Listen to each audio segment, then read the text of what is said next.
نحمده ونصلي على رسوله الكريم اما بعد فاعوذ بالله من الشيطان الرجيم بسم الله الرحمن الرحيم لئن شكرتم لأزيدنكم ولئن كفرتم إن عذابي لشديد وقال تعالى والذين جاهدوا فينا لنهدينهم سبلنا وإن الله لمع المحسنين وقال النبي صلى الله عليه وسلم خيركم من تعلم القرآن وعلمه او كما قال عليه الصلاة والسلام۔ اس وقت کی ہماری یہ جو نشست ہے وہ انتہائی اہمیت کی حامل ہے کہ اس وقت ہم اپنے درمیان ایک فکر مند، درد مند، امت کے نونہالوں کے لیے ایک کھلا دماغ رکھنے والی قوم،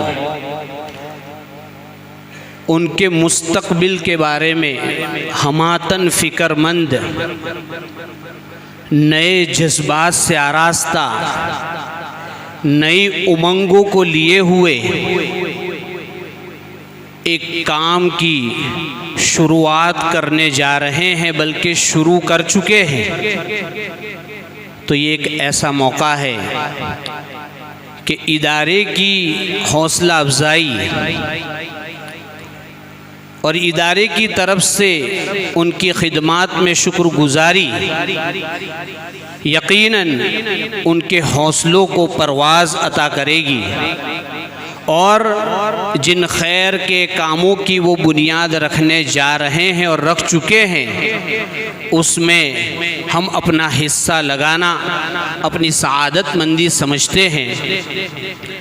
تو اسی لیے غالباً میں سمجھتا ہوں اپنی یادداشت کے مطابق کہ انفرادی حوصلہ افزائی تو بارہا ہوئی، لیکن اس طرح موقر وفد کی اس طرح حوصلہ افزائی غالباً جامعہ کے لیے ایک پہلا واقعہ ہے، اور ہم اس موقع پر خود بھی خوشی محسوس کرتے ہیں، اور آنے والے اس موقر وفد کی خدمت میں ہم دعائیہ کلمات پیش کرتے ہیں کہ آپ آگے بڑھے چلو، خدا آپ کی نصرت کرتا رہے گا، خدا آپ کا حامی ہو، آپ کا ناصر ہو، قدم قدم پر اللہ کی نصرت آپ کے ساتھ شامل حال رہے۔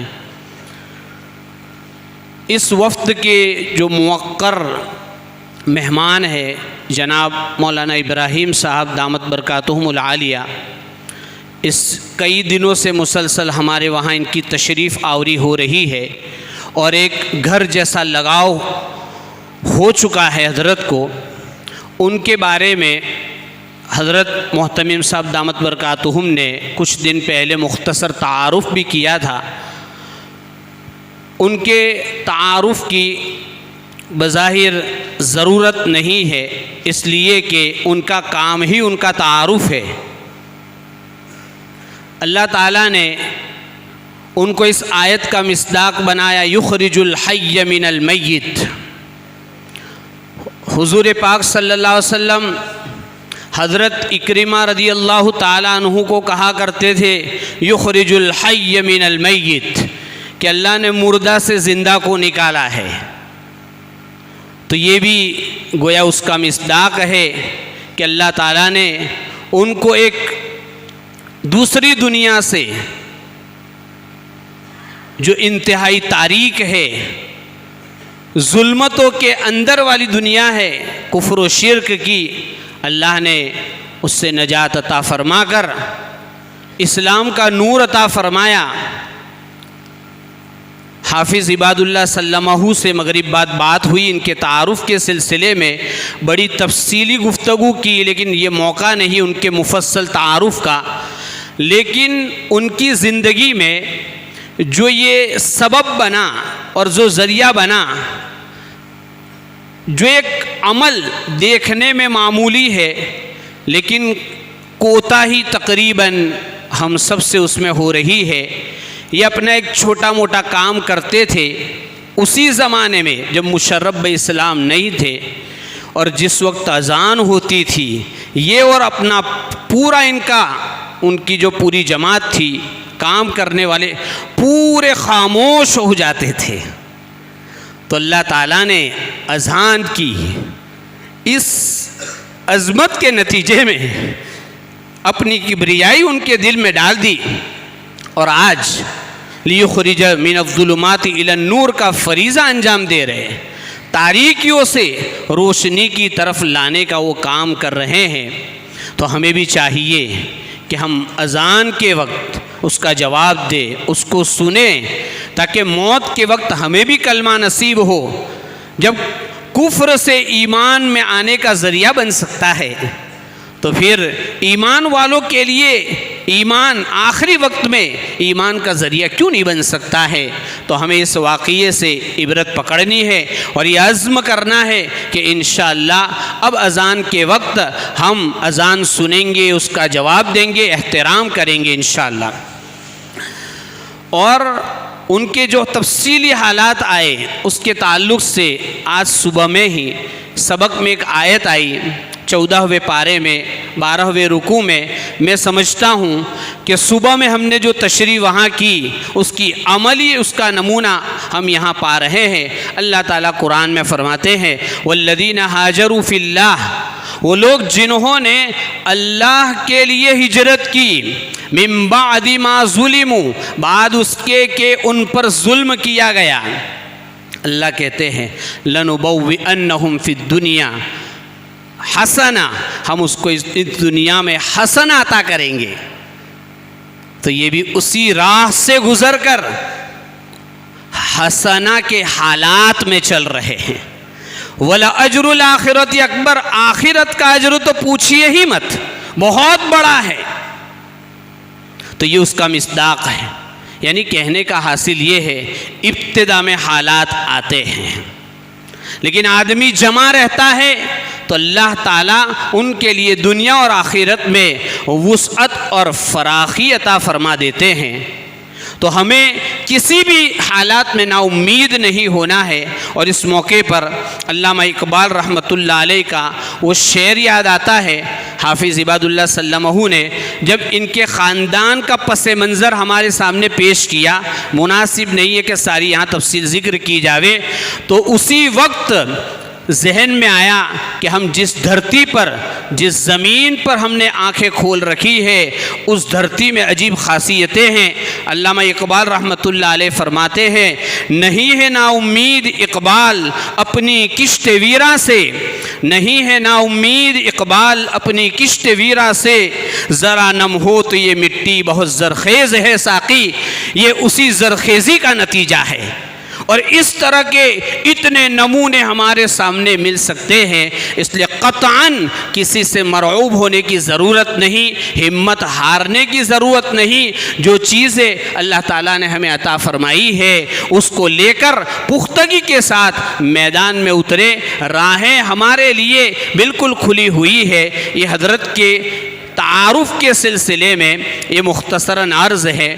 اس کے ساتھ ان کے ساتھ جو قافلہ آیا ہے، قافلہ سخت جاں، جن کا اصلاً تعلق تجارت سے ہے، کاروبار سے ہے، اور اس وقت مارکیٹ میں جو مندی چل رہی ہے، ایسے موقع پر اپنے کاروبار کو چھوڑنا، اس کو بند کرنا، اس کی طرف توجہ کو کم کرنا، اور ایک اپنی زندگی کی نئی چیز جس سے کما حقہ مانوس بھی نہیں، لیکن ایک امید لے کر، ایک جذبہ لے کر وہ کھڑے ہونے جا رہے، اس کے لیے قربانیاں دے رہے۔ ہم ان کی خدمت میں یہ پیش کرتے ہیں کہ جس کام کو آپ لے کر کھڑے ہو رہے ہیں یہ اس وقت بہت چھوٹا کام ہے۔ دارالعلوم دیوبند ایک درخت کے نیچے ایک مدرس اور ایک طالب علم، 2 سے شروع ہوا، لیکن آج کتنا تناور درخت بن چکا ہے۔ انشاءاللہ ہمیں امید ہے کہ جس چیز کی آپ بنیاد رکھنے جا رہے ہیں اور اس کے لیے آپ حضرت مولانا کے شانہ بشانہ چل رہے ہیں، کندھے سے کندھا ملا کر چل رہے ہیں، یہ آپ کی محنت ضائع نہیں ہوگی، اور آپ کی نسلوں میں اللہ سبحانہ و تعالی علماء ربانیین، دعات اور مخلصین، دین کے کام کرنے والے اللہ پیدا کریں گے۔ مجھے یاد ہے کہ حضرت ناظم صاحب کے برادر محترم حضرت الاستاذ مولانا عبد الرحیم صاحب فلاحی سالانہ جلسے میں ایک مرتبہ فرما رہے تھے کہ ایک مرتبہ ہمارے گاؤں میں جماعت آئی تو ہمارے والد صاحب یعنی ان کے والد صاحب یا نانا جان نے اس جماعت کے ہاتھ دھلائے، ان کا اکرام کیا، تو معلوم نے ان کی زبان سے کیا کلمات نکلے کہ آج دیکھ رہے ہیں کہ ان کا پورا خاندان قرآن کریم کی خدمت میں لگا ہوا ہے۔ تو یہ کوئی معمولی نہیں، معلوم نہیں کون سی گھڑی ایسی ہوتی ہے کہ اس وقت قبولیت ہوتی ہے اور آدمی کی نسلیں قبول ہو جاتی ہے۔ تو اس لیے آپ اپنے اس کام کو معمولی نہ سمجھے، حالات آئیں گے اپنوں کی طرف سے، پرایوں کی طرف سے، معاشی اعتبار سے، لیکن ہمیں ٹس سے مس نہیں ہونا ہے، ہمیں پہاڑ کی چٹان کی طرح جم کر کھڑا رہنا ہے۔ تو انشاءاللہ اللہ کی نصرتیں آپ کے ساتھ ہوگی اور آپ کے قدم کامیابی کو چومیں گے۔ تو ہم آپ کی اس آمد کو خوش آئند سمجھتے ہیں، مبارک سمجھتے ہیں، اور سمجھتے ہیں کہ آپ کی یہ ایک ایک گھڑی انشاءاللہ آخرت میں ہزار نیکیوں کا ذریعہ بنے گی۔ تو یہ ہماری یہ جو نشست ہے، ان حضرات کی شکر گزاری بھی ہے، حوصلہ افزائی بھی ہے کہ ان کے مبارک قدم ہمارے جامعہ میں پڑے، ان کے مبارک جذبات سے ہمیں وابستگی ہوئی تو ہم ان کو مبارکبادی دیتے ہیں۔ اور صبح سے حضرت ناظم صاحب دامت برکاتہم کے ساتھ پورے ادارے کے چپے چپے میں گھوم رہے ہیں اور اپنی تسبیحات، تحلیلات اور اپنے نیک جذبات کی بنیادوں کو چھوڑتے جا رہے ہیں اور آخرت میں اس کو گواہ بناتے جا رہے ہیں۔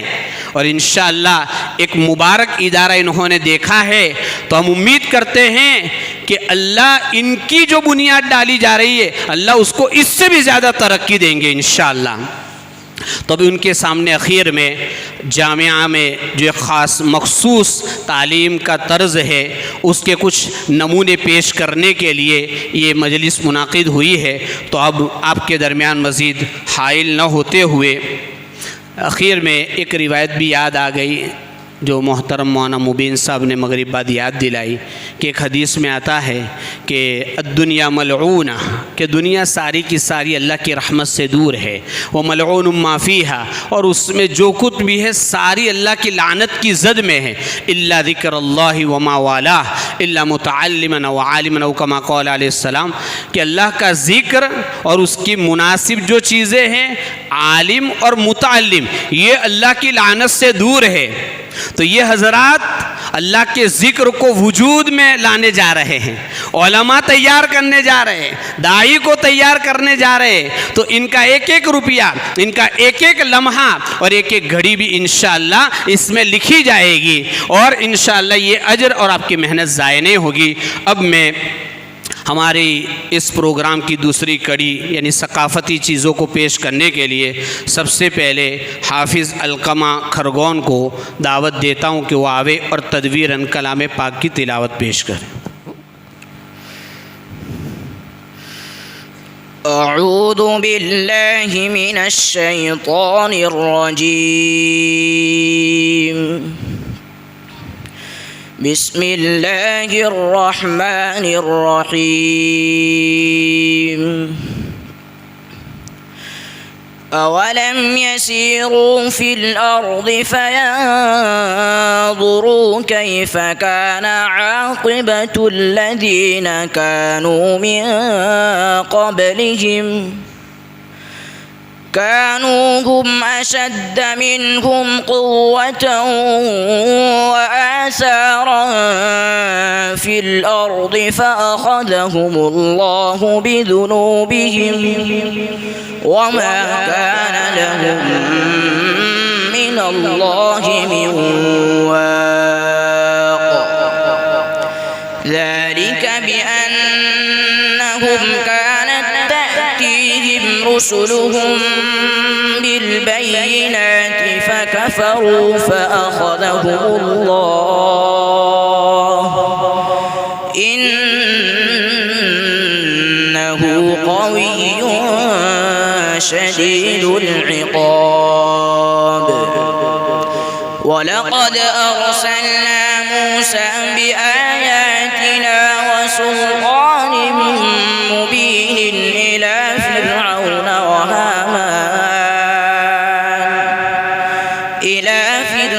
وهامان وقارون فقالوا ساحر كذاب فلما جاءهم بالحق من عندنا قالوا اقتلوا أبناء الذين آمنوا معه واستحيوا نساءهم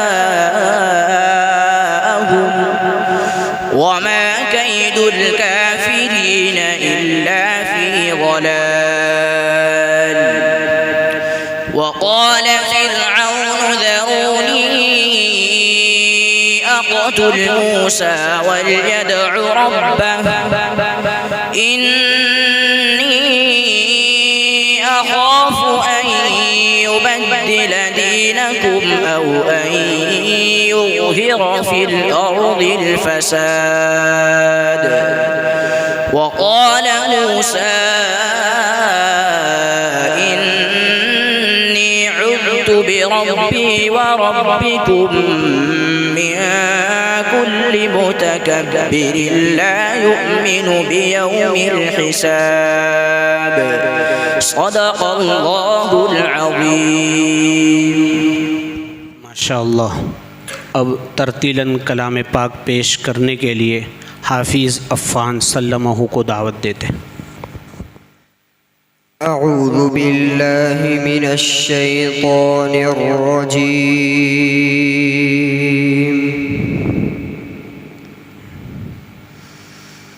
بسم اللہ الرحمن الرحیم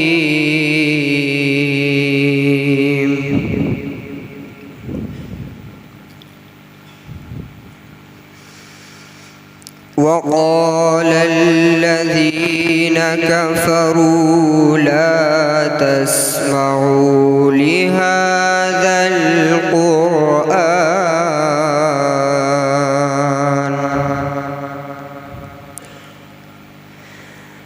والغوا فيه لعلكم تغلبون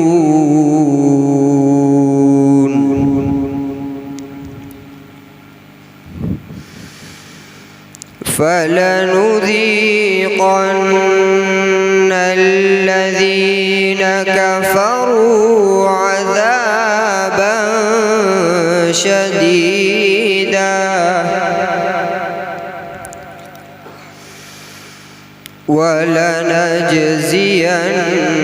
ولنجزينهم أسوأ الذي كانوا يعملون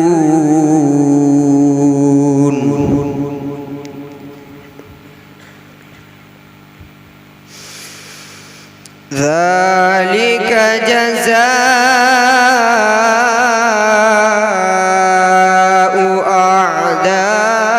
أعداء الله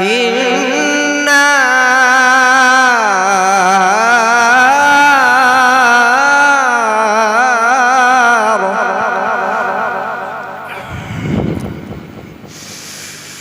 ذلك جزاء أعداء الله النار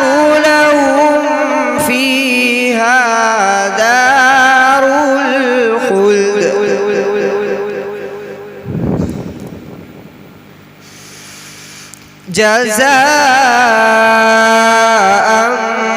بما كانوا بآياتنا يجحدون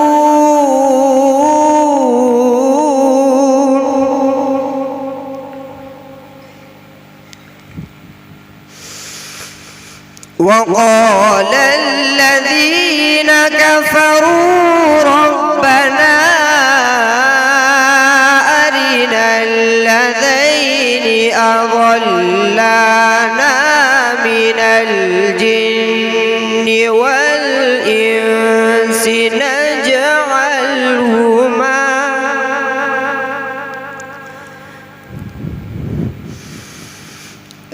نجعلهما تحت أقدامنا ليكونا من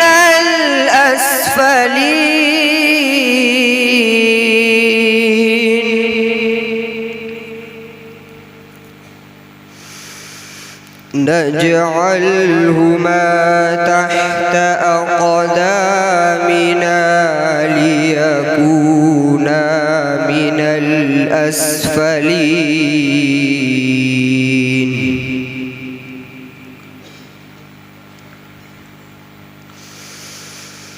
إن الذين قالوا ربنا الله ثم استقاموا تتنزل عليهم الملائكة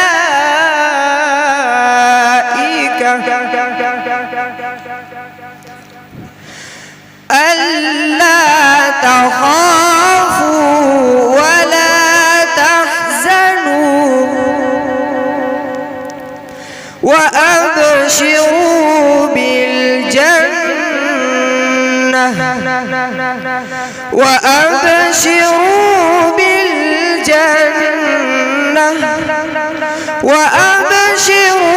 بالجنة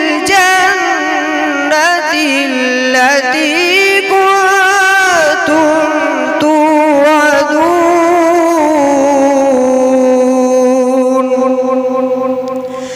نحن أولياؤكم في الحياة الدنيا وفي الآخرة ولكم فيها ما تشتهي أنفسكم ولكم فيها ما تدعون نزلا من غفور رحيم صدق الله العظيم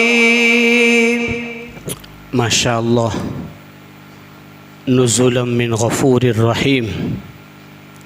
وہ دن کیسا ہوگا جس دن رب غفور الرحیم کی طرف سے انشاءاللہ العزیز ہم سب کی میزبانی ہوگی. اس وقت ہم اپنے مہمانوں کے سامنے جو پروگرام پیش کر رہے ہیں اس کی ایک فطری اور نفسیاتی وجہ بھی ہے کہ جب کوئی شخص اپنا کچھ لگاتا ہے اور اس سے کچھ اگتا ہوا اور اس کے نتائج نظر آتے ہیں تو اسے ایک غیر محسوس خوشی محسوس ہوتی ہے اور وہ اس کام میں مزید بڑھنے کا جذبہ پاتا ہے اور اسے ایسا لگتا ہے کہ میرا ایک ایک روپیہ بار آور ہو رہا ہے. تو ہم اسی لیے اس طبقے کے سامنے اپنا یہ پروگرام پیش کر رہے ہیں چونکہ یہ بھی اسی چیز میں اپنا مال اور جان لگا رہے ہیں. تو جیسے یہ اس کے نتیجے یہاں دیکھ رہے ہیں انشاءاللہ العزیز اپنی سرزمین پر بھی بہت جلد دیکھیں گے. اب ہم نعت پاک کے لیے حافظ حمزہ سلمہ کو دعوت دیتے ہیں کہ وہ آ کر نعت پاک پیش کریں. السلام علیکم ورحمۃ اللہ وبرکاتہ.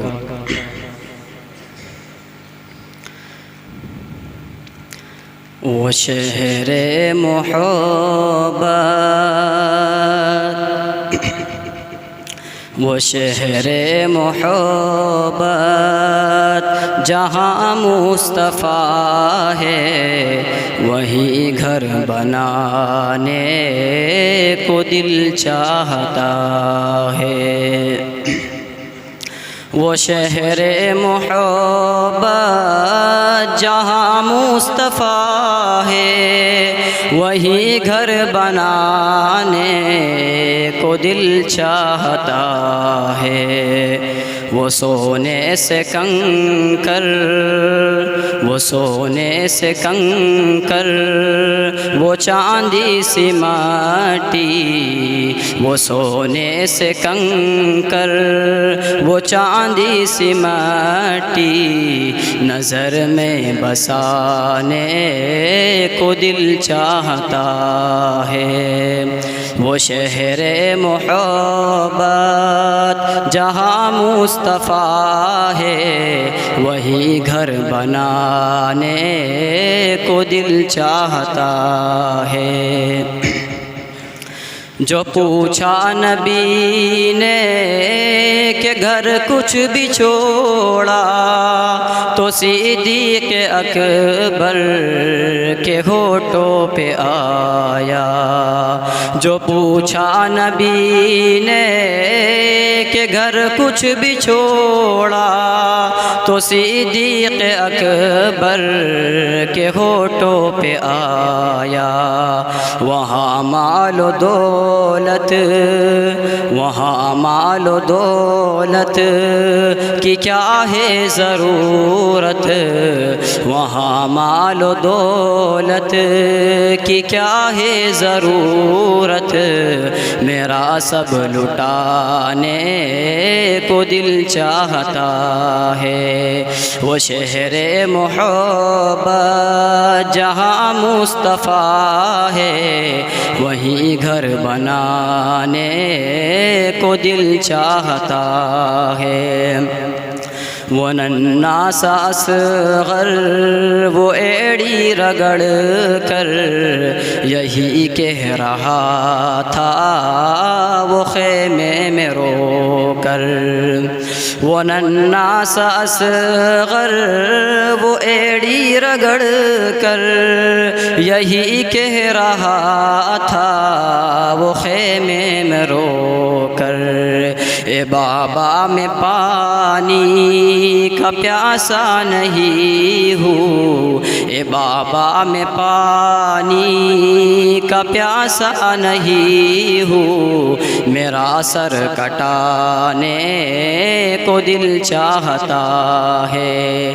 وہ شہر محبت جہاں مصطفیٰ ہے، وہی گھر بنانے کو دل چاہتا ہے۔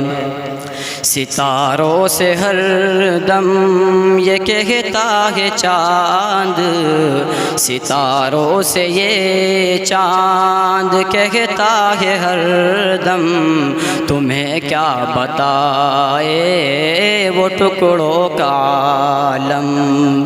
ستاروں سے یہ چاند کہتا ہے ہر دم، تمہیں کیا بتائے وہ ٹکڑوں کا عالم۔ اشارے میں آقا کے اتنا مزہ تھا، اشارے میں آقا کے اتنا مزہ تھا کہ پھر ٹوٹ جانے کو دل چاہتا ہے۔ وہ شہر محبت جہاں مصطفیٰ ہے، وہی گھر بنانے کو دل چاہتا ہے۔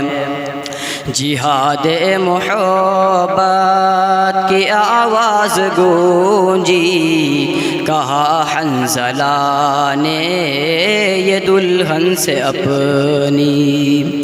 جہاد محبت کی آواز گونجی، کہا حنظلہ نے یہ دلہن سے اپنی اجازت اگر دو تو اجازت اگر دو تو جام شہادت، اجازت اگر دو تو جام شہادت، لبوں سے لگانے کو دل چاہتا ہے، وہ شہر محبت جہاں مصطفیٰ ہے، وہیں گھر بنانے کو دل چاہتا ہے، وہ سونے سے کنکر وہ چاندی سی مٹی، وہ سونے سے کنکر وہ چاندی سی مٹی، نظر میں بسانے کو دل چاہتا ہے۔ السلام علیکم۔ اللہ تعالی ہمیں عشق نبوی سے مالا مال فرماوے اور اتباع نبوی کی دولت سے بھی مالا مال فرماوے۔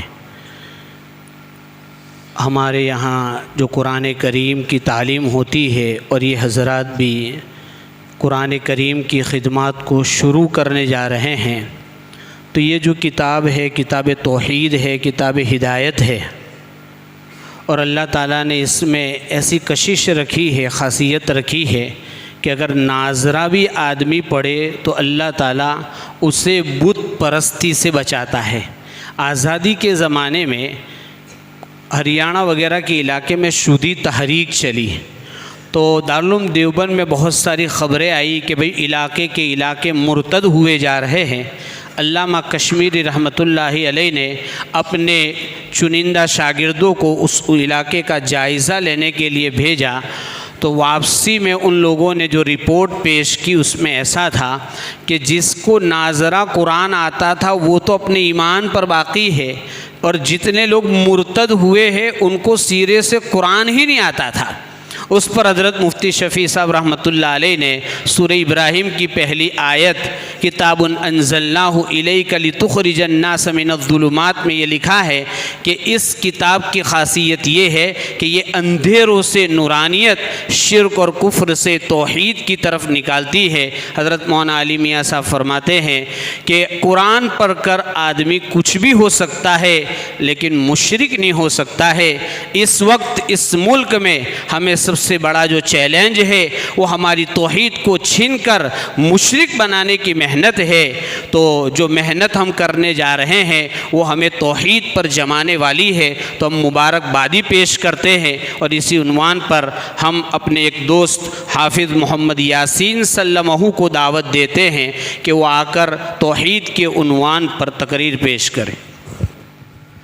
نحمده ونصلي على رسوله الكريم، أما بعد فأعوذ بالله من الشيطان الرجيم، بسم الله الرحمن الرحيم، هذا خلق الله فأروني ماذا خلق الذين من دونه، صدق الله العظيم۔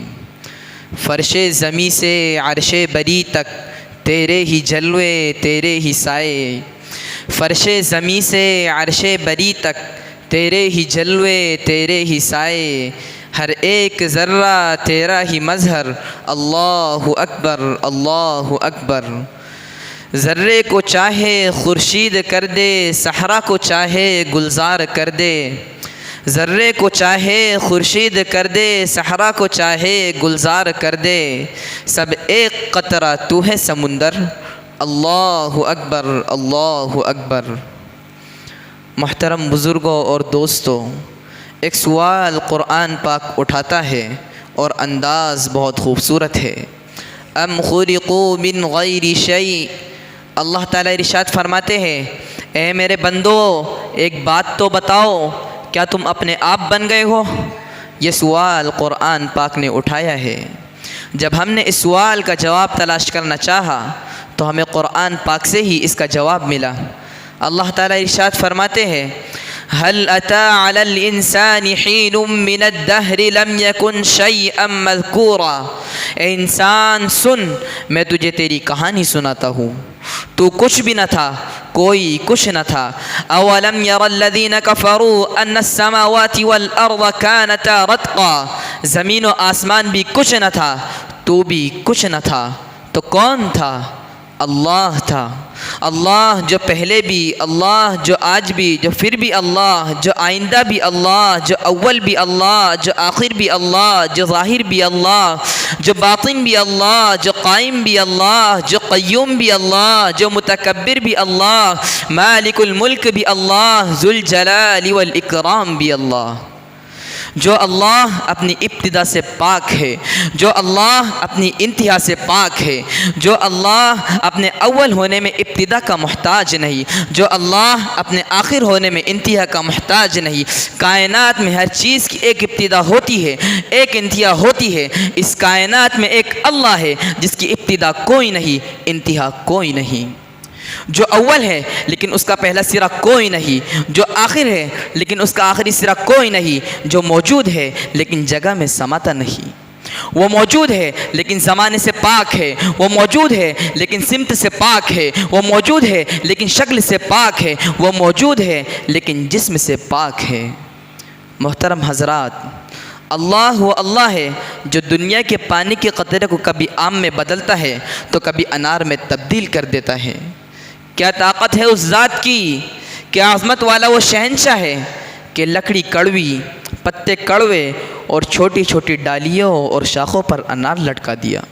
اس کا چھلکا کڑوا، اس کے اوپر کا سارا کڑوا، لیکن جب اسے چیرا تو ایک جہان نظر آیا۔ دانوں کو دیکھا تو موتی جیسے چمکتے نظر آئے۔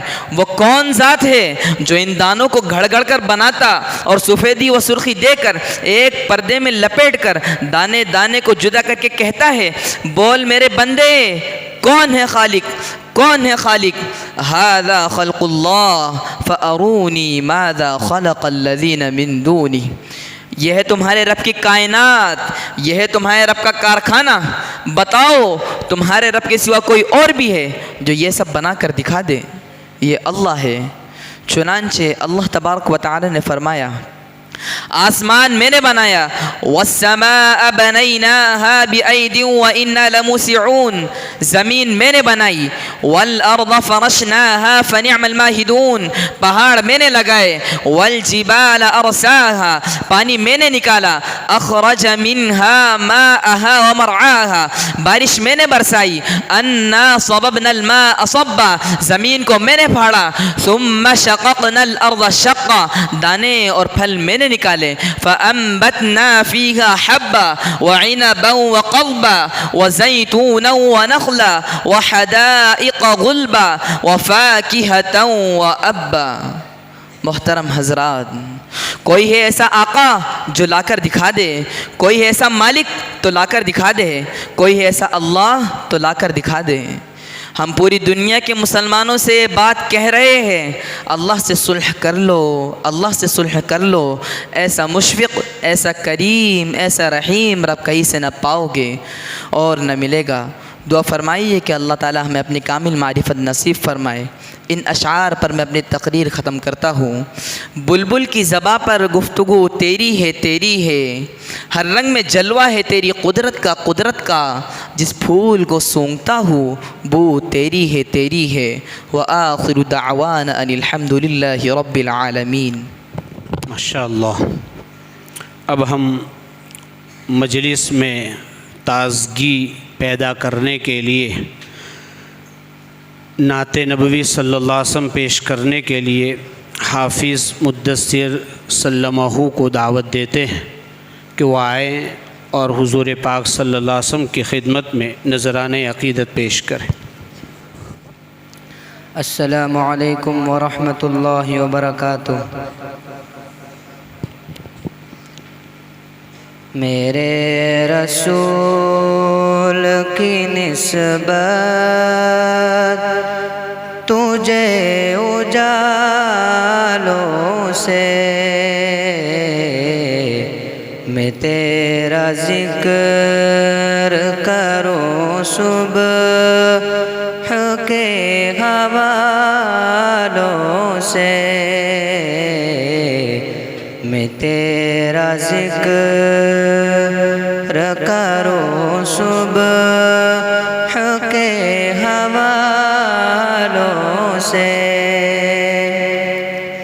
نہ میری نعت کی محتاج ہے ذات تیری، نہ میری نعت کی محتاج ہے ذات تیری، نہ تیری مدح ہے ممکن میرے خیالوں سے، نہ تیری مدح ہے ممکن میرے خیالوں سے۔ مصطفیٰ مجتبیٰ تیری مدح و ثنا، مصطفیٰ مجتبیٰ تیری مدح و ثنا میرے بس میں نہیں، دسترس میں نہیں، میرے بس میں نہیں، دسترس میں نہیں۔ دل کو ہمت نہیں، لب کو یار نہیں، تجھ سا کوئی نہیں، تجھ سا کوئی نہیں، تجھ سا کوئی نہیں۔ تو روشنی کا پیمبر ہے اور میری تاریخ، تو روشنی کا پیمبر ہے اور میری تاریخ۔ بری پڑی ہے شب ظلم کی مثالوں سے، بری پڑی ہے شب ظلم کی مثالوں سے۔ میں تیرا ذکر کروں صبح کے حوالوں سے، تیرا پیام محبت تھا اور میرے یہاں، تیرا پیام محبت تھا اور میرے یہاں۔ دل و دماغ ہے پر نفرتوں کے جالوں سے، دل و دماغ ہے پر نفرتوں کے جالوں سے۔ میں تیرا ذکر کروں صبح کے حوالوں سے، یہ افتخار ہے تیرا کہ میرے عرش مقام، یہ افتخار ہے تیرا کہ میرے عرش مقام۔ تو ہم کلام رہا ہے زمین والوں سے، تو ہم کلام رہا ہے زمین والوں سے۔ نہ میری آنکھ میں کاجل، نہ مشک بو ہے لباس، نہ میری آنکھ میں کاجل، نہ مشک بو ہے لباس، کہ میرے دل کا ہے رشتہ خراب حالوں سے،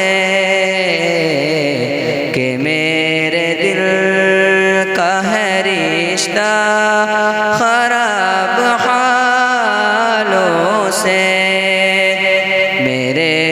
رسول کی نسبت تجھے اجالوں سے،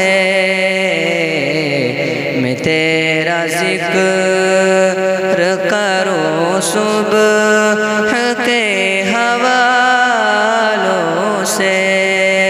السلام علیکم۔ ماشاء اللہ، اللہم زد فزد۔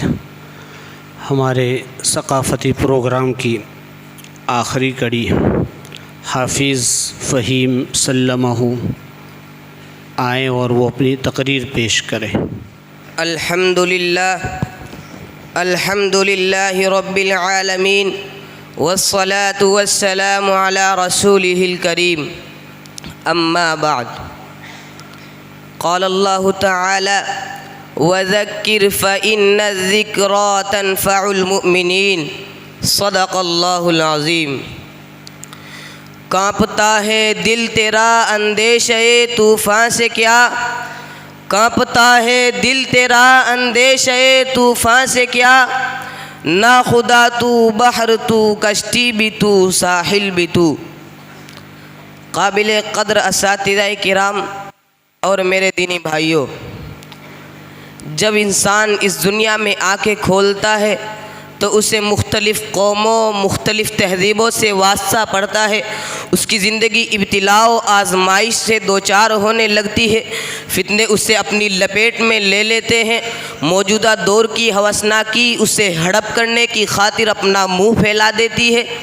اگر انسان ان چیزوں کے آگے بے بس ہو جائے، عصر حاضر کی رنگ رلیوں میں کھو جائے، دنیا کی دل فریبی اور چمک دمک اس کے خیالات کا شیرازہ بکھیر دے، وہ خود اپنے آپ کو دنیا میں تمدن کا تابع دار بنا لے، اس سے انسان کو دنیا میں نقصان پہنچے گا اور آخرت میں بھی۔ فبشرہم بعذاب علیم، دردناک عذاب میں مبتلا ہونا پڑے گا۔ قیامت کے خوفناک مناظر جب اس کے سامنے آئیں گے تو تمنا کرے گا کہ کاش دنیا میں ایک مرتبہ بھیج دیا جاؤں، وہاں کے تہذیب و تمدن سے متاثر نہیں ہوں گا، وقت کی رعنائیاں اور بیل بوٹے میری قوت عمل میں رخنہ انداز نہیں ہوں گے، خدا کی یاد میں زندگی گزاروں گا، لمحہ بر غفلت بھی مجھ سے نہ ہوگی، لیکن وہ دوبارہ دنیا میں لوٹ کر نہیں آئے گا۔ اس کی تمنا دل ہی دل میں رہ جائے گی، وہ کہے گا ربنا اخرجنا نعمل صالحا غیر الذی کننا نعمل، اے ہمارے پروردگار ہمیں یہاں سے نکال دیجئے، دوبارہ ہمیں دنیا میں بھیج کر دیکھیے، تیرے احکام پر عمل کریں گے، ایک ایک پل تیری یاد میں لگائیں گے، ہم اعمال صالحہ کریں گے، برے اعمال سے الگ رہیں گے۔ دوسری جگہ اس کا نقش اس طرح کھینچا ہے فَهَلْ لَنَا مِن شُفَعَاءَ فَيَشْفَعُوا لَنَا أَوْ نُرَدُّ فَنَعْمَلَ غَيْرَ الَّذِي كُنَّا نَعْمَلُ۔ انسان قیامت میں التجا کرے گا کیا ہمارا کوئی سفارشی نہیں ہے جو سفارش کر کے دوبارہ ہمیں دنیا میں بھجوا دے اور وہاں جا کر اچھے عمل کرے، لیکن وہاں کوئی سفارشی نہیں ملے گا۔ بڑا عجیب وقت ہوگا، ایسا انسان بڑے خسارے اور نقصان میں ہوگا۔ ایک انسان وہ ہے جو وقت کی تہذیب سے متاثر نہیں ہوا، جاہلیت کا نقشہ اس کی زندگی میں نہیں ابھرا، اس نے غیروں کے طریقوں کو دل میں جگہ نہیں دی، وقت کے حالات کا ڈٹ کر مقابلہ کرتا رہا، خدا واحد کو اپنا مشکل کشا اور نبی کریم صلی اللہ علیہ وسلم کے طریقے اور آپ کے پیغام و مشن پر پوری طرح عمل پیرا رہا، تو وہ انسان کامیاب ہے، اسے یہاں بھی سکون کی منزلیں نصیب ہوں گی اور آخرت میں بھی، اور اسے کسی قوم کا خوف و ہراس نہ ہوگا۔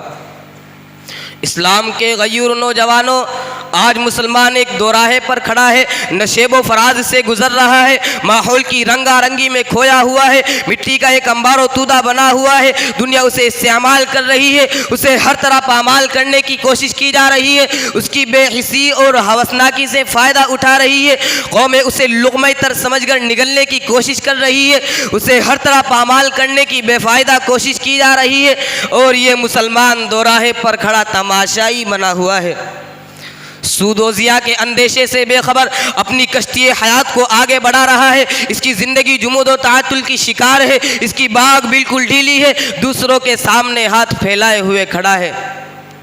لیکن دوستو صحیح مسلمان وہ ہے جو تمام باطل خطرات کا سامنا کر کے زندگی کو زندگی بنائے رکھنے کے لیے ہر دم کوشاں رہے، کیونکہ زندگی ایک بے ہم روانی کا نام ہے۔ مسلمان وہی ہے جو اس زندگی سے لڑنے کا سلیقہ سیکھے، موجوں سے ٹکرانے اور پہاڑوں طوفانوں سے آنکھیں ملانے کی اس میں ہمت ہو، صحیح قدریں تلاش کر لے، اسے مرنے کا سلیقہ اور جینے کا قرینہ آ جائے، اسے اپنی تعمیر اور سماج و معاشرے کی تعمیر کے لیے قربانیاں پیش کرنی چاہیے۔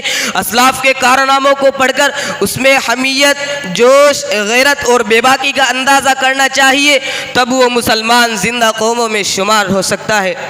مسلمان کے اندر اس قسم کی ساری صفات موجود ہے۔ یہ راکھ کے ڈھیر میں دبی ہوئی چنگاری ہے، جب بھی اسے ہوا ملے گی یہ شعلہ جوالہ بن کر پورے نیسا کو خاکستر کر دے گا۔ اقبال مرحوم نے کہا تھا اور پوری ترجمانی کی تھی، تو اسے پیمانہ امروز و فردا سے نہ ناپ، تو اسے پیمانہ امروز و فردا سے نہ ناپ، جاویدہ پہ ہم دوا ہر دم جوا ہے زندگی۔ اپنی دنیا آپ پیدا کر اگر زندوں میں ہے، اپنی دنیا آپ پیدا کر اگر زندوں میں ہے، سر آدم ہے ضمیر کن فکا ہے زندگی۔ حضرات، آج اس بات کی ضرورت ہے کہ ہم اپنے اندر ایسا انسان اور ایسا مسلمان تلاش کریں جس میں زندگی کو زندگی بنانے کی صلاحیت ہو، انسانیت کی صحیح تعمیر کی صلاحیت ہو، دنیا کے جھمیلوں سے ٹکرانے کی صلاحیت ہو، طوفان اور سمندروں میں کود پڑنے کا حوصلہ ہو۔ سرکار دو عالم صلی اللہ علیہ وسلم کی حیات طیبہ، آپ صلی اللہ علیہ وسلم کے اخلاق و عادات، معاشرت و معیشت، سیادت و قیادت کی صحیح اور سچی تصویر پیش کرتا ہو اور اسے اپنی تقدیر خود بنانے کی فکر ہو۔ اوروں کے بنانے سے تقدیر نہیں بنتی، اوروں کے بنانے سے تقدیر نہیں بنتی، ہم جہد مسلسل سے تقدیر سنواریں گے۔ جب ہم ایسے مسلمان کی تلاش میں کامیاب ہو جائیں گے تو زندگی میں ہمیں جینے کا سلیقہ آ جائے گا، ہم خوابوں کی تعبیر بن سکیں گے اور ببانگ دھول اعلان کر سکیں گے۔ خام ہے جب تک ہے مٹی کا ایک انبار تو، خام ہے جب تک ہے مٹی کا ایک انبار تو، پختہ ہو جائے تو ہے شمشیر بے زنہار تو۔ دعا کیجئے کہ اللہ تعالی ہمیں وہ حوصلہ اور جرت عطا کرے کہ ہم زندگی کے تابع نہ ہو بلکہ زندگی ہمارے تابع ہو اور ہم اسلامی اصول کے مطابق خود کو ڈھال سکیں۔ آمین۔ وآخر دعوانا ان الحمد للہ رب العالمین۔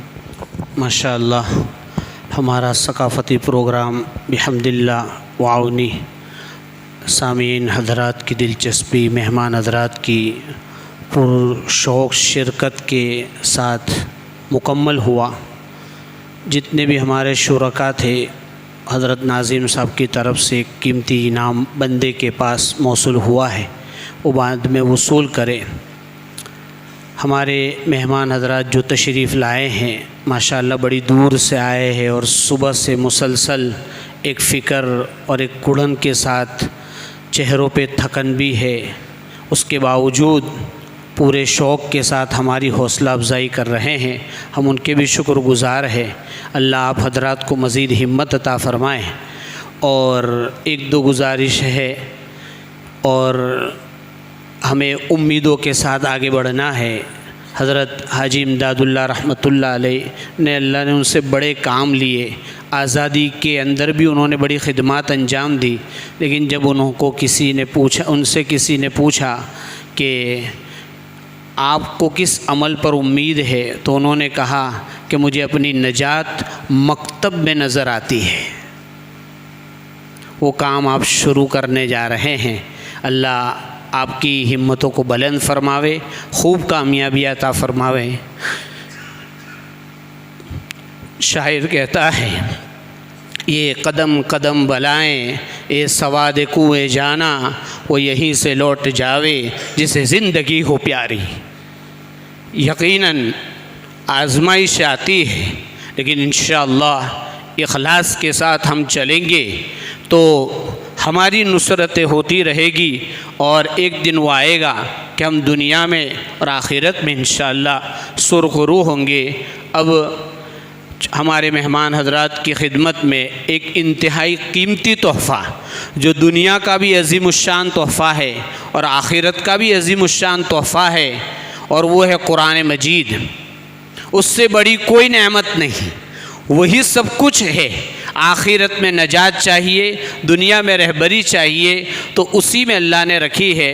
تو حضرت ناظم جامعہ کی طرف سے آپ حضرات کی خدمت میں وہ ہدیہ پیش کیا جا رہا ہے۔ ہم حضرت ناظم صاحب سے گزارش کرتے ہیں کہ وہ تشریف لائے اور اپنے مبارک ہاتھوں سے ہمارے ہر مہمان کی خدمت میں یہ قیمتی تحفہ پیش کریں۔ قرآن مجید ہے، تسبیح ہے، کتاب ہے۔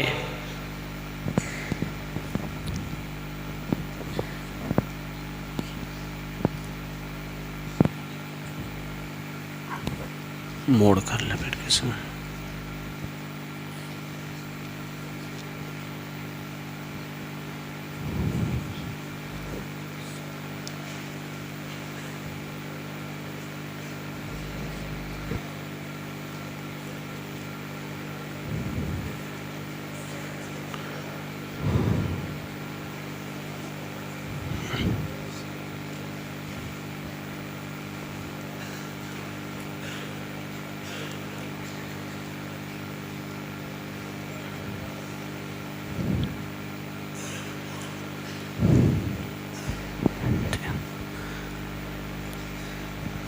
گنٹور میں ایک مرتبہ حاضری ہوئی تو ایک 58 سال کے ریٹائر پولیس اور آرمی تھے، اور اس وقت ان کی عمر 62-63 سال کی ہو رہی تھی۔ وہ کرسی میں بیٹھ کر قرآن پڑھ رہے تھے۔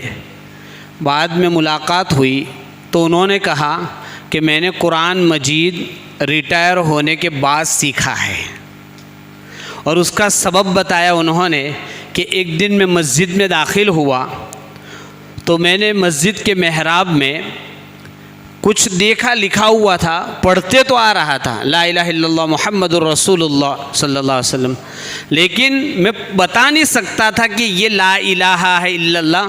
تو ایک احساس پیدا ہوا کہ مجھے کوئی پوچھ لے کہ جس مذہب کو تو مانتا ہے، تیری زبان جس مذہب میں، یعنی قرآن جس زبان میں اترا ہے وہ تجھے نہیں آتا ہے، تو کیا کرے گا؟ تو کہ ایک جذبہ پیدا ہوا، ایک ٹھیس لگی، اور 58 سال کی عمر میں 4 مہینے کی جماعت میں جانا ہوا، اور اسی 4 مہینے میں قرآن مجید سیکھا اور زندگی بھر قرآن پڑھنے کا معمول بنایا۔ ہمارے ایک بزرگ فرماتے ہیں کہ ہوائی جہاز جو ہے وہ آدمی کو کہاں سے کہاں، یہاں انڈیا سے جائے گا سعودی ریاض میں اتار دیا، لیکن حرم شریف میں وہ نہیں جا سکتا ہے، مدینہ شریف میں وہ ایئرپورٹ نہیں جا سکتا ہے۔ تو ہمیں ہوائی جہاز نہیں بننا ہے، ہمیں اپنے بچوں کو قرآن سکھا کر جنت تک بھی پہنچانا ہے، اور ہمیں اپنی زندگیوں میں خود بھی قرآن مجید کی تلاوت کرنی ہے۔ اسی لیے یہ تحفہ پیش کیا گیا ہے، امید ہے کہ اسے قدردانی سے لیا جائے گا۔ اب ہم اس وفد کے سالار قافلہ جو ہے مولانا ابراہیم صاحب دامت برکاتہم سے گزارش کرتے ہیں کہ وہ آئے اور انہیں مجلس کے مناسبت سے جو بھی مناسب معلوم ہو عرض کرے، اور ان کی ہی دعا پر انشاءاللہ اس مجلس کا اختتام ہوگا۔